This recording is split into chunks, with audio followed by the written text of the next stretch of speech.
Good morning, students. Today we come to the next approach. We were dealing with text-based critical approaches. What is text-based critical approaches? You know that. It is all those approaches or all those theories which give primary focus on the text and provide the critical tools of analysis, which is considered to be text-based approach. So it focuses on the form, literary devices, structure and meaning of a text. And we have dealt with the first text-based approach in the last class. It was philology. Philology, we discussed various branches of philology. That is comparative philology, where you analyze all those relationship between languages. It is the study of the relationship between languages, and you try to understand how these languages are interconnected, how they differ and how they have similarities. We took into consideration all those languages like Sanskrit, Latin, etc. And then we talked about textual philology. It is the study of text and their history. We took an instance of the study of Bible, and then came new philology. It is treating the text as an original manuscript. It doesn't allow the process of editing or reconstruction, while that kind of process is seen in textual philology. And then we studied cognitive philology. It is the study of the text as a result of the human intelligence process. Text is the product of the human mind. That is cognitive philology. So we finished philology in the last class. Now we move to the next approach, that is stylistics. From the word itself, you will understand. It is basically the study of the style of the text. The word style, it is used to denote a manner of writing, speaking and performing in a superior quality. Here we look at all those origin of stylistics. It is said that all those ancient Greek and Roman philosophers gave much importance to style. We have works of Aristotle, Horace, Cicero. For them, style is something like an ornament of thought. It provides particular charm to an artistic work. ഒരു വർക്കിന് ഒരു beauty കൊടുക്കുന്ന സ്റ്റൈലാണ്. And it was also believed that style reflects the personality. The personality of the author is reflected in that work through style. And it was all those literary school of formalism, particularly that of Roman Jacobson. ഇതൊക്കെ ഓർത്തിരിക്കേണ്ടതാണ്. School of formalism ഞാൻ ആദ്യമേ പറഞ്ഞു തുടങ്ങിയിരുന്നു. Formalism, ഈ formalist സ്കൂളാണ് ഈ പറയുന്ന text based അപ്രോച്ചിൻ്റെ ഏറ്റവും പ്രൊമിനൻ്റ് ആയിട്ട് അത് വേണം, അങ്ങനെയാണ് വേണ്ടത് എന്ന് ആലോചിച്ച് ആ രീതിയിൽ അപ്രോച്ച്, ടെക്സ്റ്റ് ബേസ്ഡ് അപ്രോച്ച് നടത്തിയ കുറച്ച് critics. Among them, you should remember this name, Roman Jacobson. They and other Russian formalists, they gave new dimensions to literary stylistics. They gave importance to this form of literature, to the style, to the form of literature. And they believed that it was the distinction in form that differentiated literature from non-literature, and style of a work is an essential part of form. ഒരു ലിറ്ററേച്ചറിൻ്റെ ഫോമാണ്, ഒരു വർക്കിൻ്റെ ഫോമാണ് ഇതിനെ വേറൊന്നിൽ നിന്ന് വേർതിരിക്കുന്നത്, അല്ലെങ്കിൽ ലിറ്ററേച്ചറിനെയും non ലിറ്ററേച്ചറിനെയും വേർതിരിക്കുന്നത് ഈ പറയുന്ന ഫോമാണ്. ആ ഫോമിൽ തന്നെ എസെൻഷ്യൽ പാർട്ടാണ്, ഒരു ഇമ്പോർട്ടൻറ്റ് പാർട്ടാണ് style. These are the ideas given by Russian formalists. And then we have This distinction made by M.H. Abrams, formal stylistics versus stylistics of literary language. This is two modes of stylistics. One is formal stylistics and the other one is stylistics of literary language. And according to M.H. Abrams, formal stylistics is a narrow mode using all those traditional methods. സ്റ്റൈലിനെ identify ചെയ്യുന്നത് ഈ പറയുന്ന കോണ്ടെക്സ്റ്റും ടെക്സ്റ്റും തമ്മിലുള്ള ആ ഒരു ഡിഫറൻസിൽ നിന്ന് ആ ഒരു സ്റ്റൈലിനെ വേർതിരിച്ചെടുക്കുക എന്നുള്ളതാണ് ഫോർമൽ സ്റ്റൈലിസ്റ്റിക്സ് ചെയ്യുന്നത്. While in literature, it is not enough that the message be carried, how it is conveyed forms a big part. ഒരു മെസ്സേജ് കൊടുക്കുക എന്നുള്ളതല്ല ലിറ്ററേച്ചറിൻ്റെ പ്രധാന aim.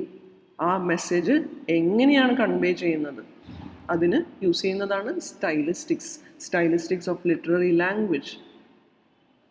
So there are certain styles distinctive in a particular author, work and age.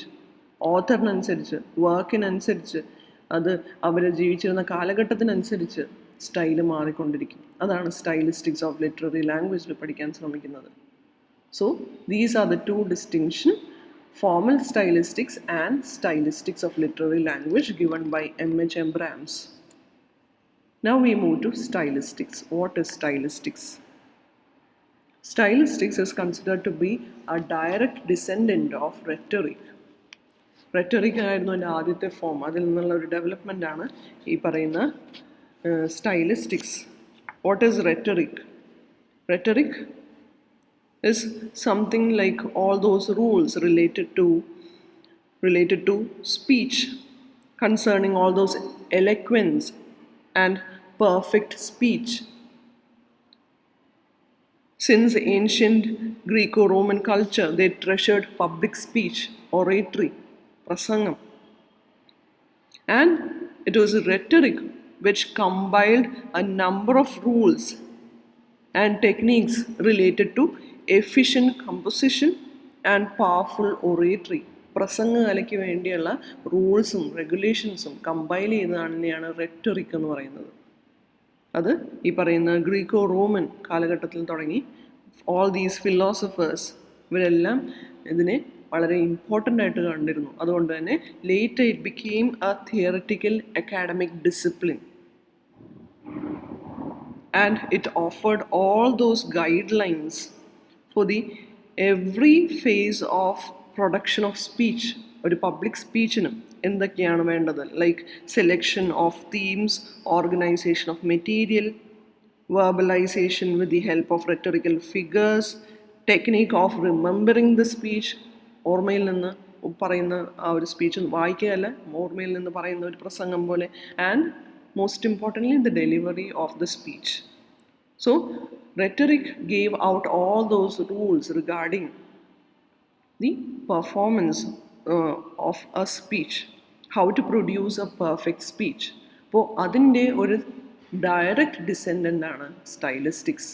Here stylistics is the study in its linguistic and tonal style, study of text in its linguistic and tonal style. ടെക്സ്റ്റിൻ്റെ ഈ പറയുന്ന tonal style പഠിക്കുക, linguistic style പഠിക്കുക, അതാണ് stylistics ചെയ്യുന്നത്.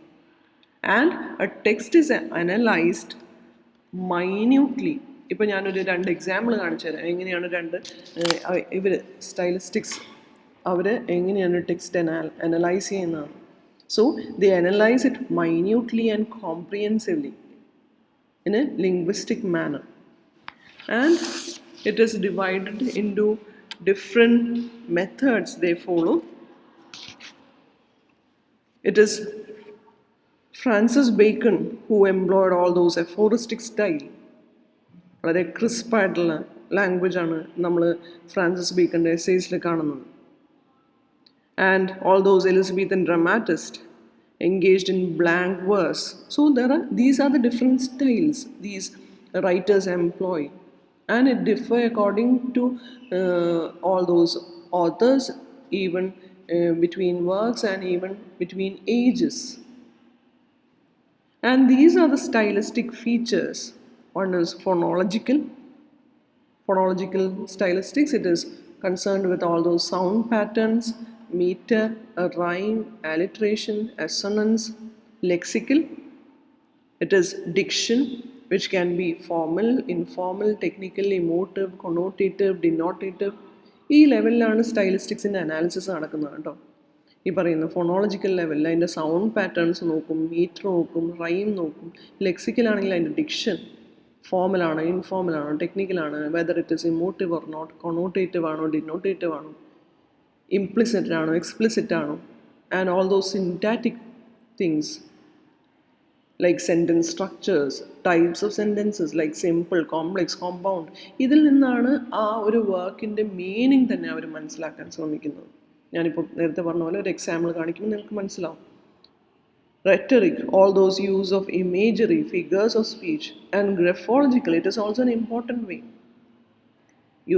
The use of punctuation, font, capitalization, അതിൽ നിന്ന് വരെ ആ ഒരു കവിതയുടെ അല്ലെങ്കിൽ ആ ഒരു വർക്കിൻ്റെ മീനിങ് കണ്ടുപിടിക്കാൻ ശ്രമിക്കാം. So this is the introduction. So essentially stylistics understand what is going on within the language. ആ ലാംഗ്വേജിൻ്റെ ഉള്ളിൽ എന്താണ് നടക്കുന്നതെന്ന് മനസ്സിലാക്കി. And it uses the technique to identify the foregrounded part of the text. Foregrounded. ആ text മുന്നോട്ട് വെക്കുന്നത് എന്താണ്, ആ ടെക്സ്റ്റിൻ്റെ സ്റ്റൈലിൽ കൂടെ അത് മുന്നോട്ട് വെക്കുന്ന തീം എന്താണ് എന്ന് ആ ടെക്സ്റ്റിൻ്റെ ഉള്ളിലുള്ള സ്റ്റൈൽ കൊണ്ട് തന്നെ നമ്മൾ മനസ്സിലാക്കാം. അതാണല്ലോ ഈ ടെക്സ്റ്റ് ബേസ്ഡ് അപ്രോച്ച് എന്ന് പറയുന്നത്. Completely avoiding all those external factors like biography of the author, culture, about his age, about his views regarding certain things. ഇതെല്ലാം മാറ്റി നിർത്തി ആ ടെക്സ്റ്റ് മുന്നോട്ട് വെക്കുന്നത് എന്താണ് എന്ന് ഐഡൻറ്റിഫൈ ചെയ്യാം using all those stylistic techniques. So this is a famous quote, "Style is the man." Style is the man, which means that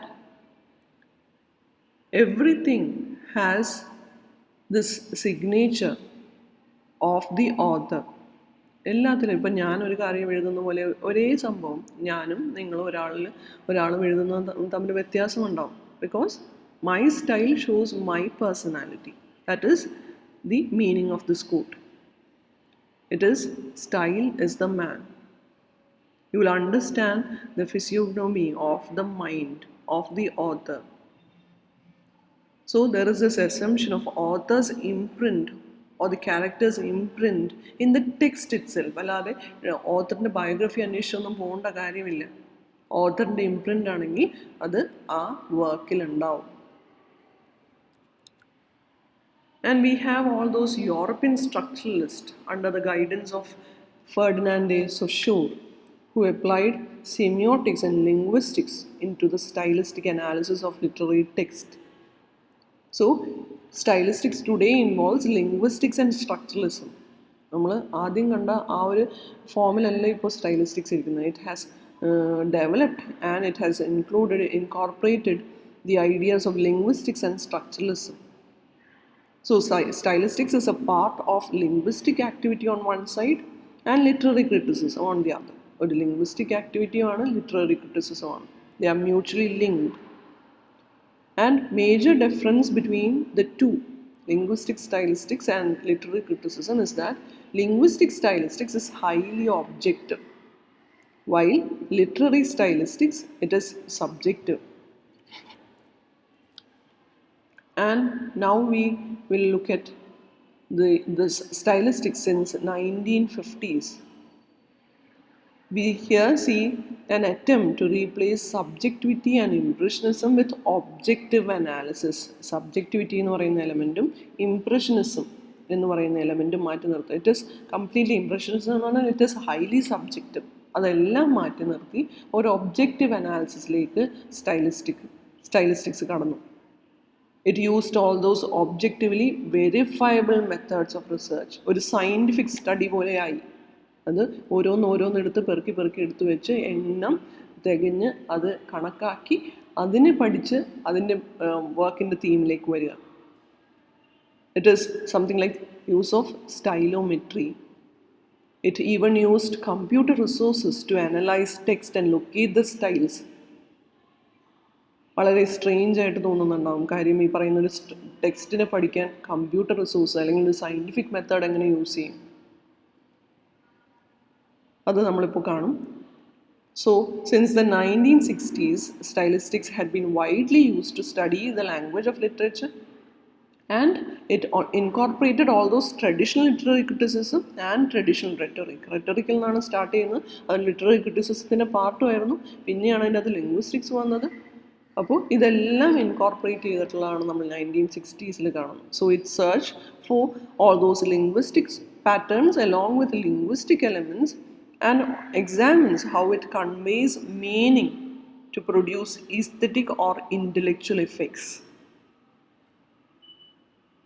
ഇവിടെ സ്റ്റൈലിസ്റ്റിക്സ് ഇന്ത്യൻ എസ്തെറ്റിക്സിൽ നോക്കിയാൽ ഇറ്റ് കംസ് അണ്ടർ അലങ്കാരാസ്. അലങ്കാരം നമുക്കറിയാം, it is regarded to be the ornament used in literature. It is to be used with discretion. And it is believed that style, അതും ഓർത്തിരിക്കണം, style of a work alone does not make it good or bad. There are other factors which also contribute to it, style being just one part. ഇപ്പോൾ ലിറ്ററേച്ചറിനെ ഒരു പെരോൾ എന്നുള്ള നിങ്ങൾ ലിംഗ്വിസ്റ്റിക്സിൽ പഠിച്ചിട്ടുള്ളതാണ് പെരോൾ. Then stylistics combined with linguistics and structuralism make a valuable attempt to determine the lang of literature. ലിറ്ററേച്ചറിൻ്റെ ലാങ്ങിനെ determine ചെയ്യുന്നതാണ് ഈ പറയുന്ന stylistics, linguistics and structuralism. ഇത് സ്ട്രക്ചറലിസത്തിൻ്റെ എലമെൻറ്റ്സ് വെച്ച് സ്റ്റൈലിസ്റ്റിക്സ് അനലൈസ് ചെയ്യുമ്പോഴാണ് നമ്മളിത് കാണുന്നത്. Now we move to the example of stylistic analysis. എങ്ങനെയാണ് ഒരു സ്റ്റൈലിസ്റ്റിക്സ് അനാലിസിസ് എന്ന് ഞാൻ രണ്ടൊരു എക്സാമ്പിൾ കാണിച്ചു തരാം. ഇങ്ങനെയാണ് സ്റ്റൈലിസ്റ്റിക്സ്. അപ്പോൾ നിങ്ങൾക്ക് മനസ്സിലാവും എത്രമാത്രം ഒരു ഒബ്ജക്റ്റീവ് സ്റ്റഡിയാണ് ഈ സ്റ്റൈലിസ്റ്റിക്സ് അനാലിസിസ് എന്നുള്ളത്. As I said earlier, why stylistics is employed? It is to ground all those interpretations in explicit facts. ഇവിടെ ഇൻ്റർപ്രിട്ടേഷൻസ് അല്ല വേണ്ടത്, ഫാക്റ്റുകളിൽ നിന്ന് അതിനെ മനസ്സിലാക്കുക, ആ ടെക്സ്റ്റിനെ മനസ്സിലാക്കുക. So it is something like objectively analyse that text. It pick upon all those small details of a text and use them to construct a meaningful interpretation. അതിനകത്ത് minute details വരെ എടുത്ത് ഒബ്ജക്റ്റീവ്ലി അനലൈസ് ചെയ്ത് it will generate a meaning of, it will generate the meaning of that text. For example, this work, this poem is familiar to you. It is Stopping by Woods on a Snowy Evening by Robert Frost. So look at these lines. ഇതിനെ എങ്ങനെയാണ് stylistics analysis നടത്തുന്നത് നോക്കാം. Whose woods these are, I think I know. His house is in the village though. He will not see me stopping here to watch his woods fill up with snow. The woods are lovely, dark and deep, but I have promises to keep, and miles to go before I sleep, and miles to go before I sleep. So this analysis of this stylistic analysis of this poem is given by Widdowson. And how does he does this analysis? First of all, he will consider all those pronouns. ആ പോത്തിലെ ആ കവിതയിലെ pronouns കണ്ടുപിടിക്കാൻ ശ്രമിക്കും. And he understood that mostly it is all those possessive pronouns like whose woods, his house, his woods. അപ്പോൾ it is something related with property, legal rights, obligations. ഈ പറയുന്ന possessive നൗണിൽ നിന്നാണ്, possessive പ്രോനൗണിൽ നിന്നാണ് ഇത്രയും കണ്ടുപിടിച്ചത്. ഒരാളുടെ പ്രോപ്പർട്ടിയാണ്, ലീഗൽ റൈറ്റ്സ്, ഒബ്ലിഗേഷൻസ് ഒക്കെ ഉള്ള ഒരു തീമാണ് അവിടെ നിന്ന് ജനറേറ്റ് ചെയ്യുന്നത്. And he consider all those nouns like woods, wind, snow.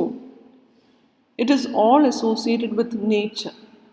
ഇതെല്ലാം നേച്ചറുമായിട്ട് അസോസിയേറ്റ് ചെയ്യുന്ന, കണക്ട് ചെയ്യുന്ന നൗൺസ് ആണ്. And it connotes freedom. അത് ഒരു ഫ്രീഡം എന്ന് പറയുന്ന ഒരു മീനിങ് ആണ് അത് ജനറേറ്റ് ചെയ്യുന്നത്.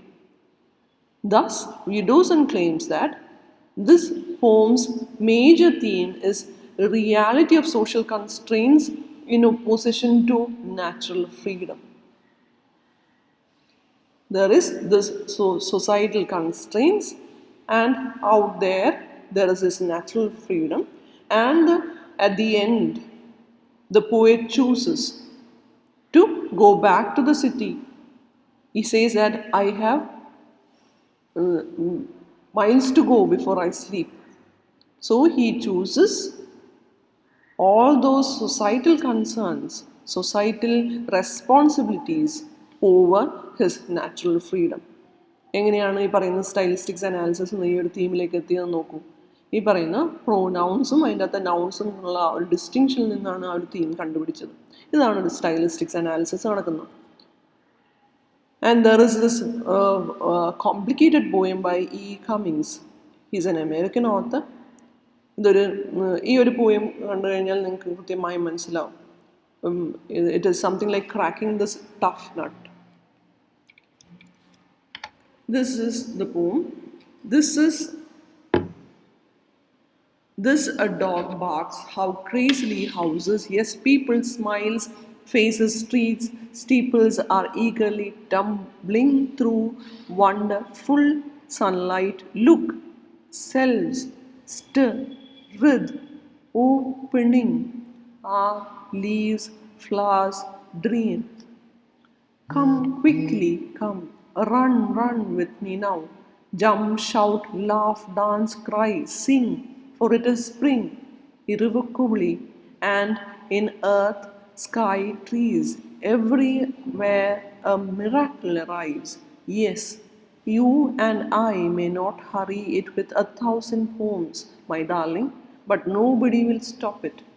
These are the lines from With All the Policemen in the World.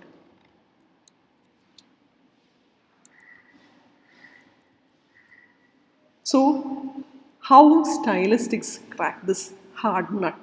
എങ്ങനെയാണ്? First impression about the poem. You got this idea of this arrival of spring and all those joy and newness associated with spring. But this poem has a double meaning. It is a request to a lover to let nature take its course. This is the right time for us to make love. That's the double meaning. He is trying to say like the arrival of spring, his love is inevitable. It cannot be stopped. And how does we come to this conclusion, come to this theme? എങ്ങനെയാണ് stylistics tablet ചെയ്ത് ഈ ഒരു മീനിങ്ങിലേക്ക് വരുന്നത്? Look at this. ഇങ്ങനെയാണ് stylistics അതിനെ analyse ചെയ്യുന്നത്. Lexical features ആദ്യം എടുക്കും. This is a set of nouns used in that poem. Dog, houses, നിങ്ങൾ ശ്രദ്ധിച്ച് മനസ്സിലായി ഇതെല്ലാം അതിലുണ്ട്. Dog, houses, eyes, people, smiles, faces, streets, it goes on. And these are the main verbs. Listen, barks, tumbling, look, stir, writhe, come, into two. മനസ്സിലായി? ഒരു scientific approach പോലെ തന്നെ 2 തവണ. Run, into two, 2 തവണ. Jump, shout. And adjective, one, and there is only one adjective, wonderful. Adverbs, crazily, eagerly, quickly, irrevocably. Now, and there is this 2 set. അതിൽ നിന്ന് തന്നെ the critics, stylisticians understand it is divided into 2 sets of nouns. Nouns related to nature and nouns related to humans. ഈ സെറ്റിൽ തന്നെ 2 തരം നൗണുകളുണ്ട്. Like dog, sunlight, leaves, flowers, it is related to nature. Nouns related to humans, houses, eyes, people, smiles. So here they come to the meaning that there is something like 2 semantic classes, 2 meaning classes, nature and human, and it is something like denoting interconnectedness. And then there is this analysis of verbs and adverbs. അതെല്ലാം ശ്രദ്ധിച്ചാൽ മനസ്സിലാവും. Verbs എല്ലാം present tenseലാണ്. എല്ലാം present ടെൻസിലാണ്. Barks, writhe, sing, run, jump, hurry. And along with that, present tense മാത്രമല്ല, it indicates a sense of powerful action. ഒരു immediacy, ഒരു അർജൻറ്റ് എന്നുള്ള രീതിയിലാണ് അത് പ്രസൻറ്റ് ചെയ്യുന്നത്. And there are another set of verbs which is addressed to another person. Listen, look. അതിനകത്ത് we sense the presence of a listener. It is something like a request to the addressee, to the listener. And there are 2 present progressive nouns. അതിനകത്ത് 2 present progressive nouns ആണ്. Opening, tumbling. It is indicating something happening, something is happening right now. As we talk now, spring is approaching എന്നുള്ള ഒരു meaning ആണ് തരുന്നത്. ഞാൻ നേരത്തെ പറഞ്ഞു ഗ്രാഫോളജിക്കൽ stylistics എന്താണെന്നുള്ളത്. അപ്പോൾ അതിൻ്റെ അകത്ത് പങ്ക്ച്വേഷൻ, ഫോൺസ്, ക്യാപിറ്റലൈസേഷൻ ഒക്കെയാണ് അതിൻ്റെ അകത്ത് അനലൈസ് ചെയ്യുന്നത്. അപ്പോൾ ഇതിൻ്റെ അകത്ത് നോക്കുമ്പോൾ, ഈ കവിതയിൽ നോക്കുമ്പോൾ, there are no capitalization at the beginning except for the last line, and we see all those unnecessary and meaningless punctuations except for the last stanza. Last stanza ഒഴിച്ച് ബാക്കി എല്ലാത്തിനും ഭയങ്കര ഓക്വേർഡ് ആയിട്ടുള്ള പങ്ക്ച്വേഷൻസ് ആണ് യൂസ് ചെയ്യുന്നത്. And 2 words അതിൻ്റെ അകത്ത് പ്രത്യേകം ഓർത്തിരിക്കണം. ഓപ്പണിങ്, ടംബ്ലിങ് എന്നുള്ള വാക്ക് എഴുതിയേക്കുന്നത് തന്നെ ഒരു ഡിഫറെൻ്റ് ആയിട്ടാണ്. ഇറ്റ് ഇസ്, ഞാൻ നേരത്തെ പറഞ്ഞത്, it is something like foregrounding that verb. അതിനെ എടുത്തു കാണിക്കാൻ ശ്രമിക്കുന്നു. അപ്പോൾ അതിൻ്റെ അകത്തുള്ളൊരു മീനിങ് അതിൻ്റെ അകത്തുണ്ട്. ഓപ്പണിങ്, ടംബ്ലിങ്. അപ്പോൾ അതിൻ്റെ അകത്ത് ഒരു ഡബിൾ മീനിങ് എന്നാണ് പറയുന്നത്. It is something that suggesting the act of love making. ടംബ്ലിങ്, opening, ആ ഒരു ലവ് മേക്കിങ്ങിൻ്റെ ഒരു സജഷനാണ് തരുന്നതെന്നാണ് സ്റ്റൈലിസ്റ്റീഷ്യൻസ് പറയുന്നത്. അപ്പോൾ ഈ ഒരു ലെവലിലുള്ള അനാലിസിസ് ഫോണോളജിക്കൽ ലെവലിൽ നടക്കും, like understanding all those rhymes. അപ്പോൾ ഈ പറയുന്ന ഫോർഗ്രൗണ്ടിങ് നടത്തിൽ നിന്ന് നമ്മൾക്ക് അതിൻ്റെ മീനിങ് മനസ്സിലാവും. And along with that we understand there is something like A deviation. ആ കവിതയിൽ നിങ്ങളൊന്നും കൂടെ പോയി ശ്രദ്ധിച്ചാൽ മനസ്സിലാവും അതിൻ്റെ ഒരു ഡീവിയേഷൻ ഉണ്ട്. Deviation is something different from norm within the text. Normal ആ ടെക്സ്റ്റ് പോയതിൽ നിന്ന് അവസാനത്തെ ലാസ്റ്റ് 4 lines വരുമ്പോഴേക്കും that last 4 lines stand out with their differences graphologically, phonologically, grammatically. And അപ്പം ഈ പറയുന്ന ആ ഒരു 4 lines ആണ് അതിൻ്റെ അകത്ത് ഫോർഗ്രൗണ്ടഡ് എന്ന് പറയുന്നത്. Like these are the last lines. You and I may not hurry it with 1,000 wounds, my darling, but nobody will stop it with all the policemen in the world. It is, the meaning is, stylisticians according to these stylisticians, the meaning generated from these lines, which is foregrounded, is that let's do that right now, that act of love making. Follow the nature. We should look at the nature and don't deny that call of mating.